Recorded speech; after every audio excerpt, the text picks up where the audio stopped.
Setelah kehancuran pasukan Raja Abraha, kota Mekah semakin ternama. Dari kota inilah sejarah manusia paling mulia dimulai.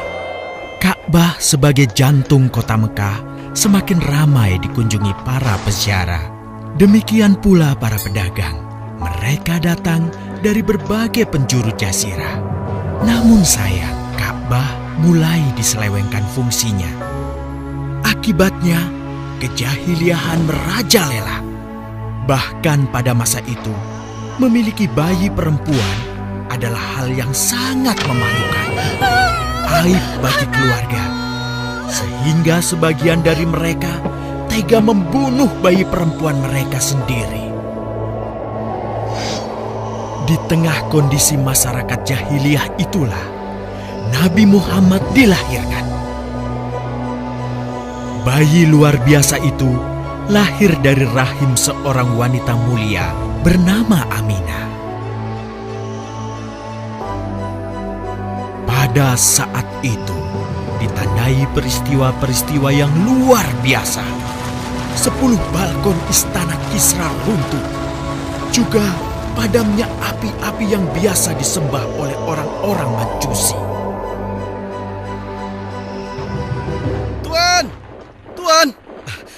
Tuan Abdul Muthalib, ada kabar gembira. Kabar gembira? Kabar gembira? Kabar gembira apa? Tuan, cucu Anda telah lahir. Benarkah? Laki-laki atau perempuan? Laki-laki, Tuan. Subhanallah, Alhamdulillah, Allahu Akbar. Kalau begitu aku ingin segera melihatnya. Mari, Tuan. Setelah mendengar itu, Abdul Muthalib bergegas menuju ke rumah Aminah.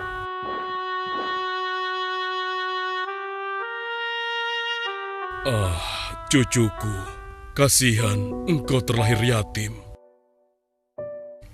Dengan penuh kasih sayang, Abdul Muthalib membawa cucunya ke Ka'bah. Ya Allah, jadikanlah cucuku ini menjadi seorang yang mulia dan terhormat, sebagaimana Nabimu Ibrahim alaihissalam.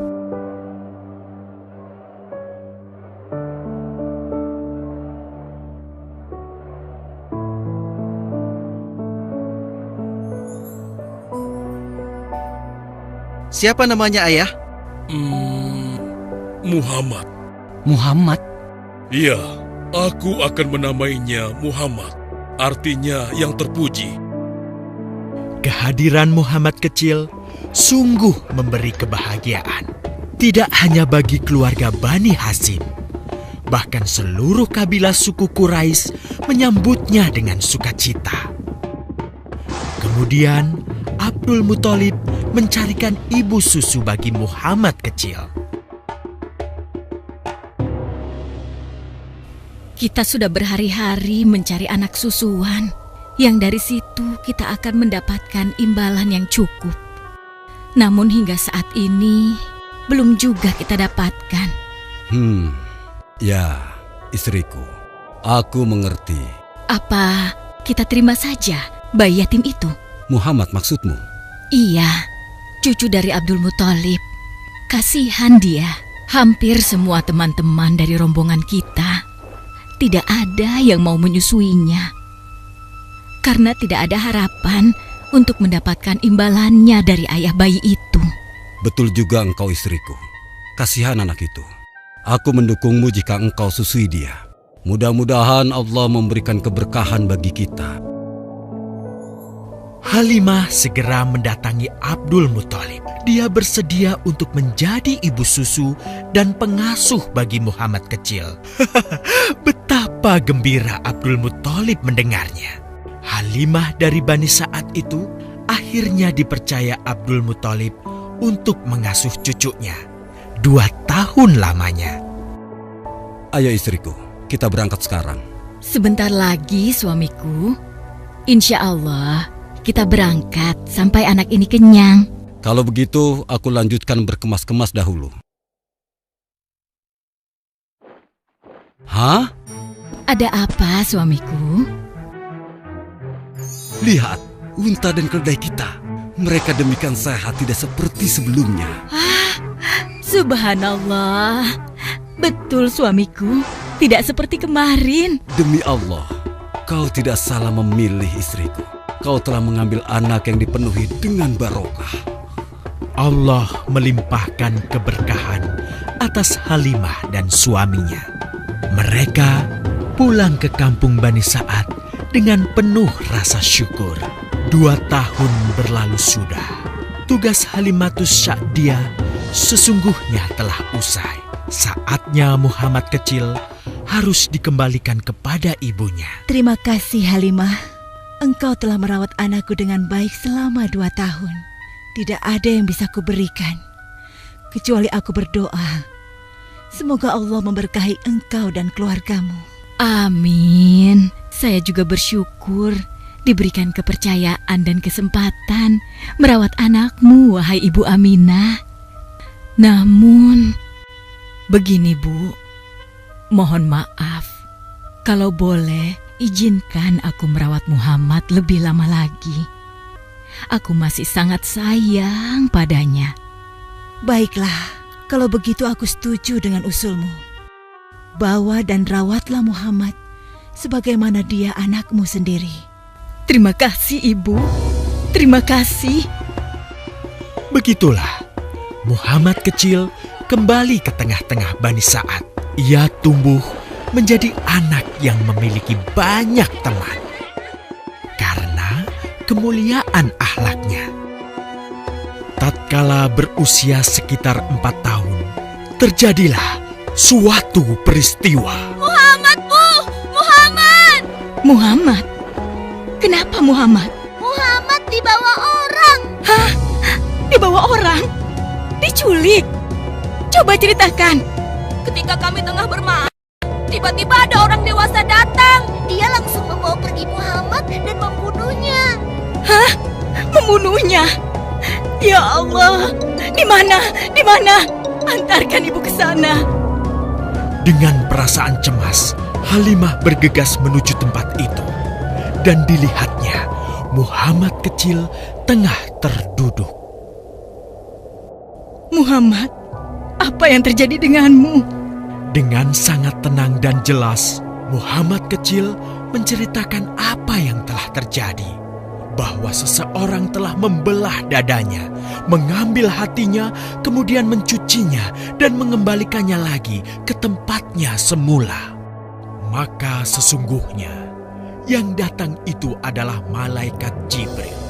Dia ditugaskan Allah untuk mencuci hati Rasulullah sehingga bersih dari segala kecenderungan setan. Subhanallah, sungguh anak ini bukanlah anak sembarangan.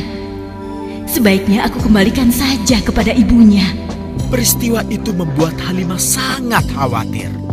Maka bergegaslah Halimah mengembalikan Muhammad kecil kepada ibunya.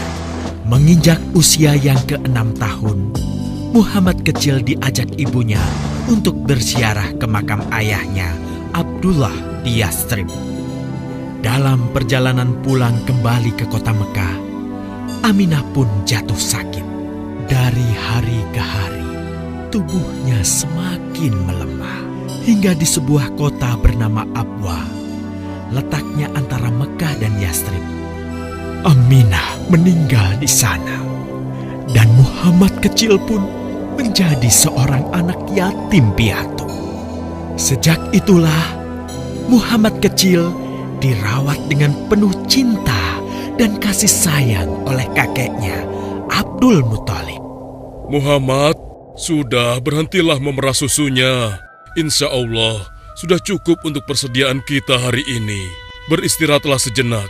Makanlah agar kau tetap sehat.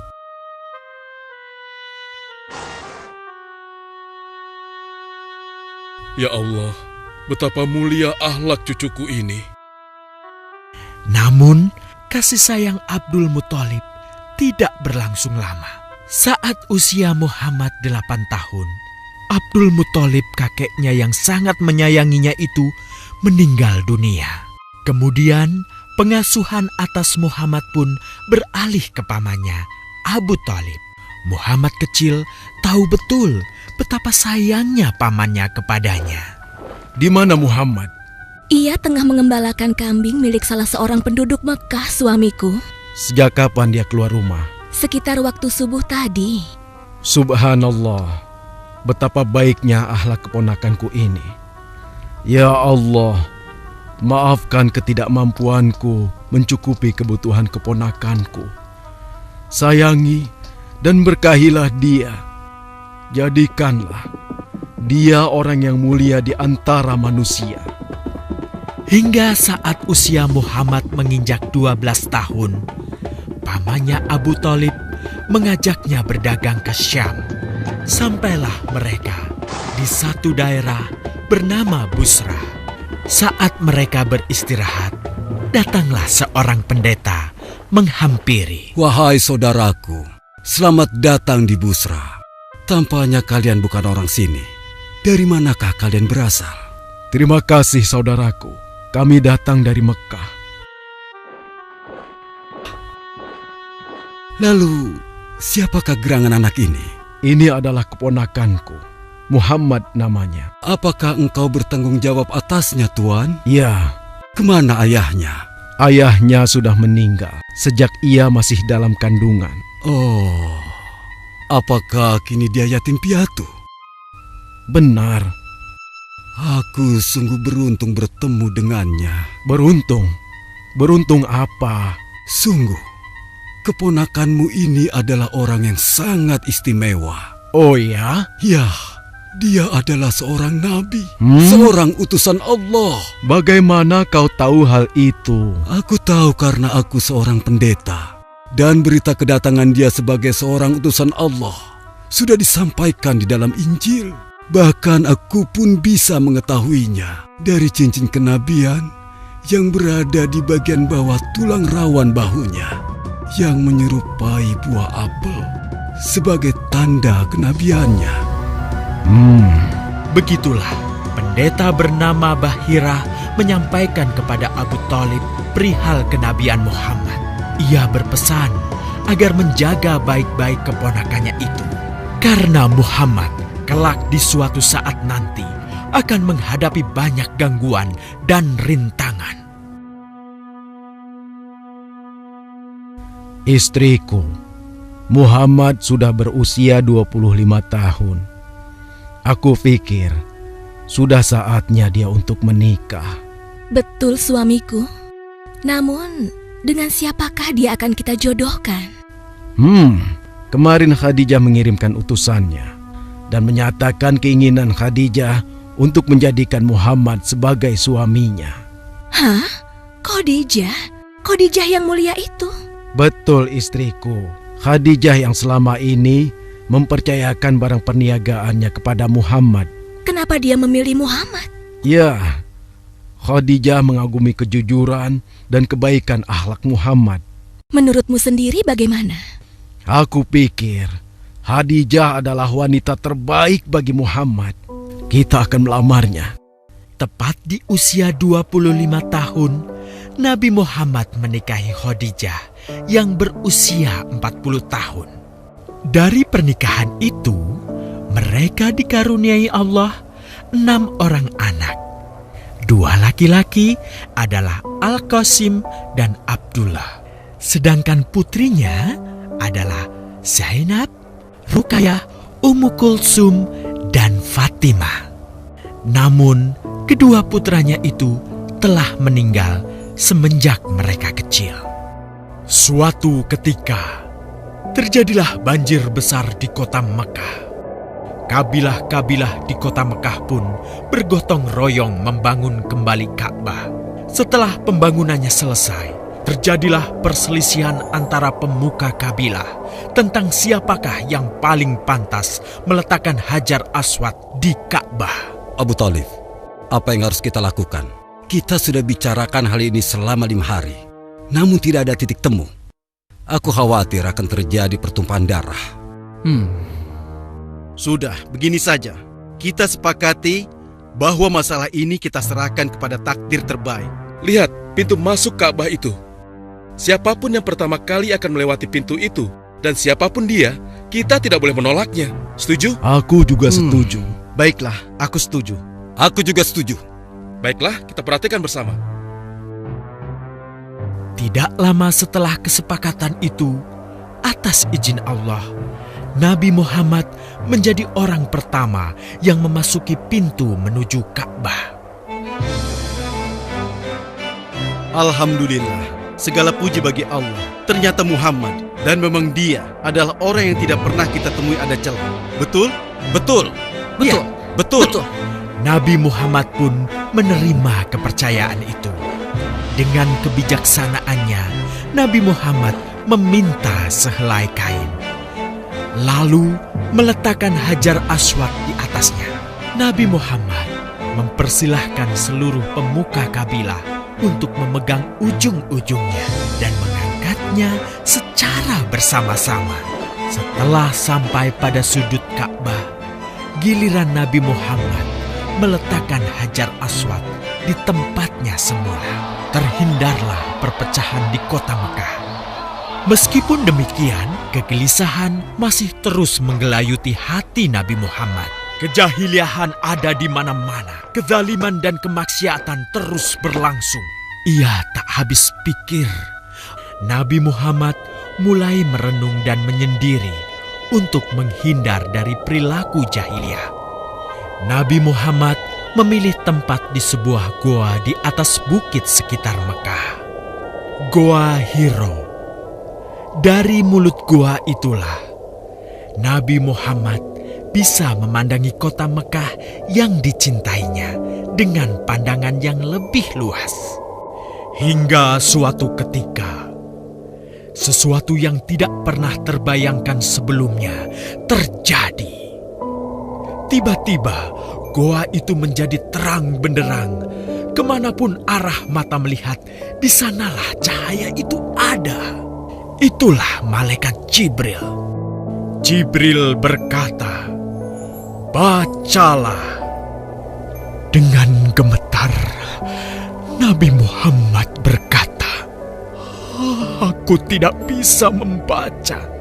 Malaikat Jibril lantas merangkul Nabi Muhammad SAW dengan kuat hingga nafas beliau sesak. Seraya berkata lagi, "Bacalah." Sampai akhirnya malaikat Jibril membantunya setelah merangkulnya dan menyuruhnya membaca hingga 3 kali. Kemudian malaikat Jibril membantunya membaca. "Bacalah dengan menyebut nama Tuhanmu yang menciptakan. Dia telah menciptakan manusia dari segumpal darah.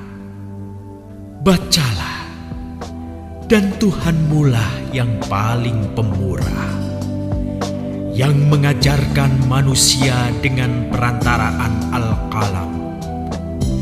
Dia mengajarkan kepada manusia apa yang tidak diketahuinya." Kalimat suci telah terucap, resmilah sudah. Dari dalam Goa Hiro, Allah mengangkat Nabi Muhammad SAW sebagai penuntun dari kegelapan menuju cahaya, dari keburukan menjadi kebaikan, dan dari kesengsaraan menuju ke keselamatan.